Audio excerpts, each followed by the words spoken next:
Hey, what's happening, everybody? FAA.gov. Get on there. You can find all the new remote ID information. I just thought I'd go over a couple things. 3 ways drone pilots can meet the remote ID rule. And it's listed on the FAA's page. If you have any questions, just click on that. The final rule on remote ID will require most drones operating in U.S. airspace to have remote ID capability. Remote ID will provide information about drone in flight, such as the identity, location, and altitude of the drone and its current station or takeoff location. Authorized individuals from public safety organizations may request identity of the drone's owner from the FAA. Now, this is important because there's definitely been some discrepancy and differences of opinions on who should be able to identify the pilot and their location, etc., without some type of reasonable suspicion of doing wrongdoing.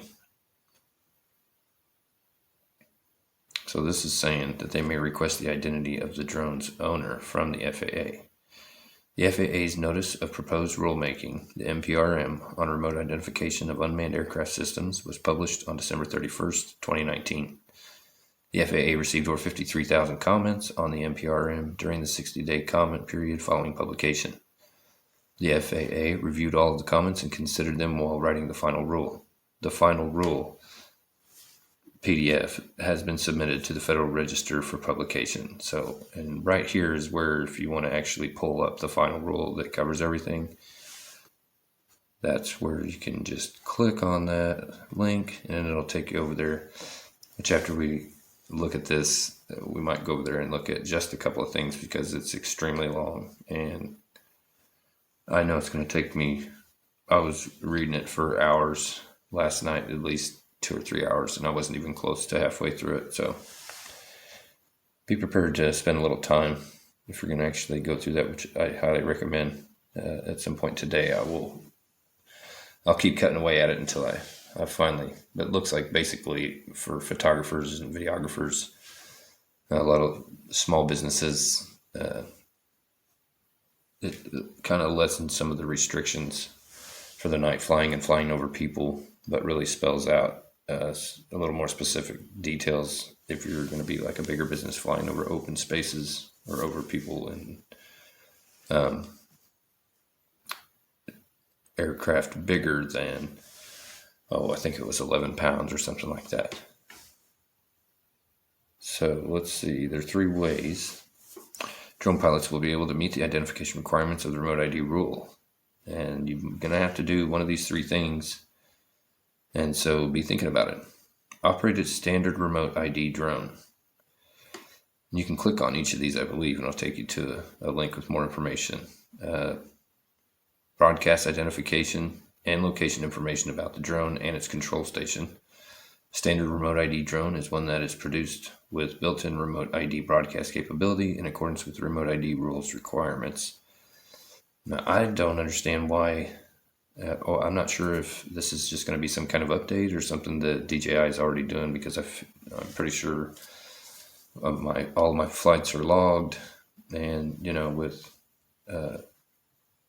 all the geometry and longitude and coordinates, GPS location, everything is already stored and logged. So I'm hoping that that's something that already exists or would be a simple update for some of these DJI drones.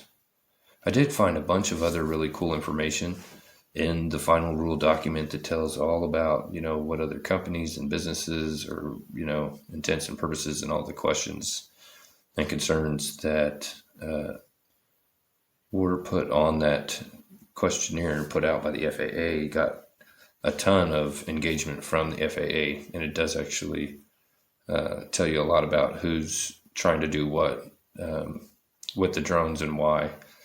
And the FAA is very engaging in that document that really goes through a lot with pretty much saying most of what most pilots are going to be concerned about. The changes are mainly only going to affect smaller businesses and not the bigger businesses, like the flying at night, which I have definitely got a few things to say about that now. Be extremely careful. But let's get back to the second way you can meet the remote ID requirements is operate a drone with a remote ID broadcast module. So the first one, you're going to have the broadcast ID location built in, or you can get a module. Broadcast module is a device that broadcasts identification and location information about the drone and its takeoff location in accordance with the remote ID rules requirements. Broadcast module can be added to a drone to retrofit it with remote ID capability. Persons operating a drone with a remote ID broadcast module must be able to see their drone at all times during flight. So just because you have the remote ID on a broadcast module doesn't mean that you can avoid visual line of sight. So you're still pretty much under all circumstances, unless you're an extremely big company with an extremely detailed flight plan and risk mitigation, and I mean tons of stuff. And that's where I think some of the bigger portion of that ruling covers a lot of those details on a lot of stuff that isn't going to apply to a lot of the everyday, videographer and photographer. Broadcast module can be added to the drone retrofit. Yeah, persons operating a drone with remote ID broadcast must be able to see at all times. Right. The third way. So, one, you got to have a drone with a remote ID built in, which is going to change and affect manufacturing. Two, operate a drone with a remote ID broadcast module, which would be really cool if you could if you're not able to just do an update or something like that, put a little module on there, just kind of like a anti-collision lighting bloom cube. They've got that 3M Velcro connector, which is really cool. It sticks really well. It'd be cool if you just pop something on there so that, because people obviously have thousands and thousands of dollars invested in their equipment. And that's why a lot of people were freaking out, thinking that they weren't going to be able to still use the drones that they've already invested in. What does that mean for a business? It was really interesting. Even there was a lot of engagement with China, lots of big businesses. I would highly recommend that people check out the actual final rule, because it's really interesting. The third way is you can operate to the remote ID requirements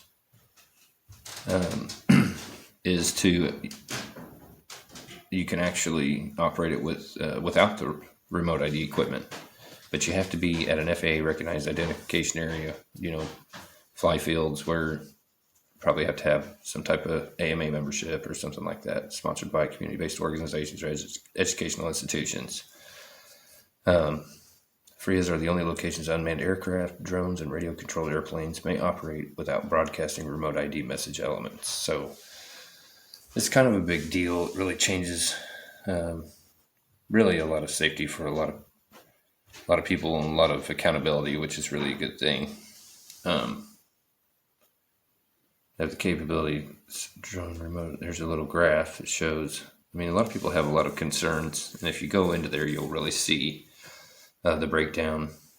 The FAA really addresses a lot of legitimate concerns that commenters made. So it's interesting to see that interaction. And it's really nice to know that the FAA has been open and allowed the people that it affects the most and whose lives are impacted actually be a part of the process of, creating the standards and the restrictions.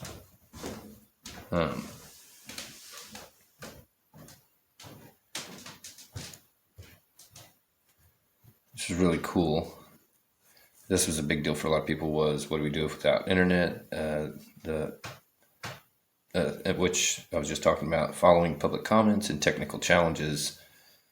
The FAA decided to eliminate the NPRM's Limited Remote Identification UAS category to transmit remote ID messages through an internet connection to a remote ID UAS service supplier. This option has been replaced by the Remote ID Broadcast Module option that allows for retrofit of existing drones.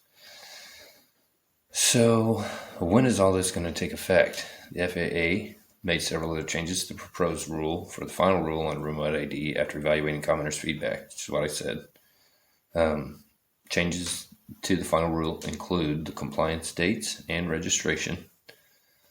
The compliance date for manufacturers was reduced from 24 months to 18 months after the rule's effective date.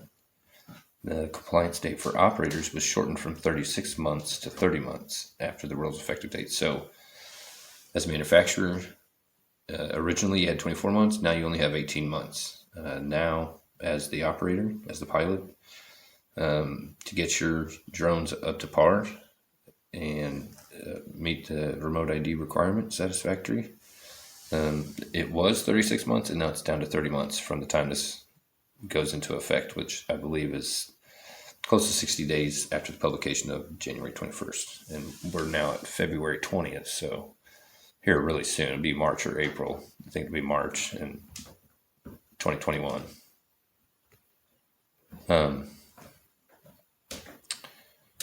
The remote ID, here's just some of the final rules, the performance requirements.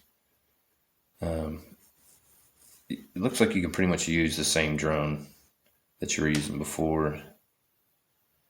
There's certain types of special licenses that you can get for certain types of things, but you'll know what it is you're working on if you get to that point. But this is where it's at, and that's really the main things that people were concerned about was being able to fly without the internet, and are they still going to be able to use, the drones that they already have, and when is this stuff going to actually be implemented and go into effect? So all drones, and which drones have to comply with this? All drones. All drone pilots required to register their UAS must operate their aircraft in accordance with the final rule on remote ID beginning 30 months after the rule's effective date, which give drone owners sufficient time to upgrade their aircraft. So we'll have to find out soon if anybody knows what's going on with that, they can drop a comment and let me know, because I would truly love to know on that. Right now it's saying what, people have been really concerned what kind of my information is going to be broadcast. And so whether using standard remote ID drone or a remote ID broadcast module, the message elements must be broadcast from takeoff to shutdown. So it has to be constantly broadcasting it from the time it takes off. A standard remote ID drone or a drone with remote ID broadcast module must transmit the following message elements: a unique identifier for the drone, maybe a name or the registration number, the drone's latitude, longitude, geometric altitude, and velocity, an indication of the latitude, longitude, and geometric attitude of control station, standard or takeoff location broadcast module, a time mark, and an emergency status. Standard remote ID drone only will have that. And then here it has a section you can go over to the remote ID for drone pilots page for more details on that. The effective dates. Let's see. Almost all the final rule on remote ID becomes effective 60 days after publication of the rule in the Federal Register. The subpart covering the process for FRIA applications from community-based organizations and educational institutions becomes effective 60 days and 18 months after publication of the rule in the Federal Register.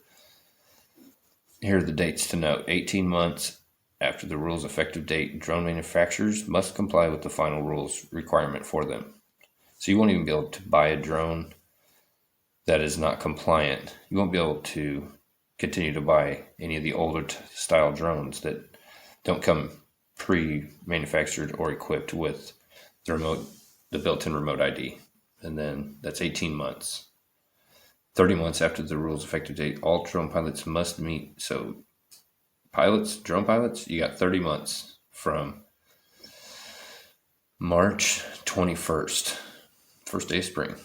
So to be in compliance with remote ID, update your equipment, buy new drones.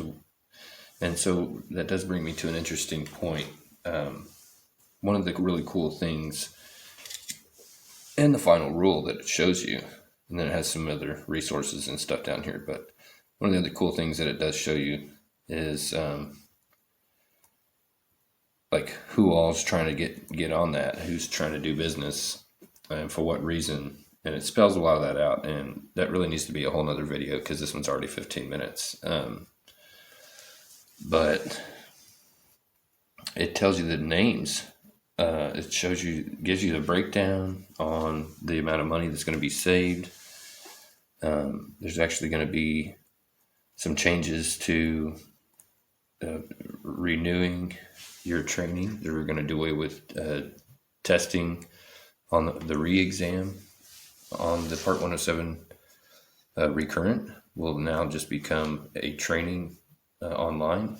But I still haven't been able to find that because mine's coming up here in April of 2021. So I knew I was going to have to start buckling down and getting all this figured out. So that's why I'm trying to do my diligence, plan ahead.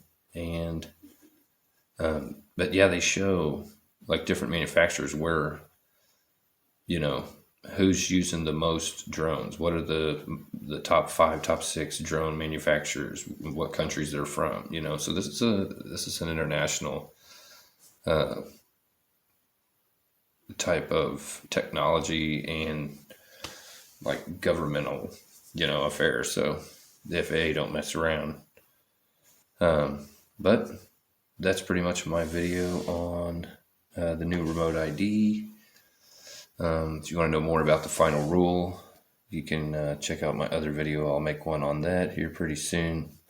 Kind of go over some of the cool, fun stuff that I was talking about, like and the cool thing is it's a free recurrent training for the Part 107, so there'll be no cost to that pilot for that. So appreciate you watching my video. If you like these videos, click that subscribe and like button and ring the bell for notifications.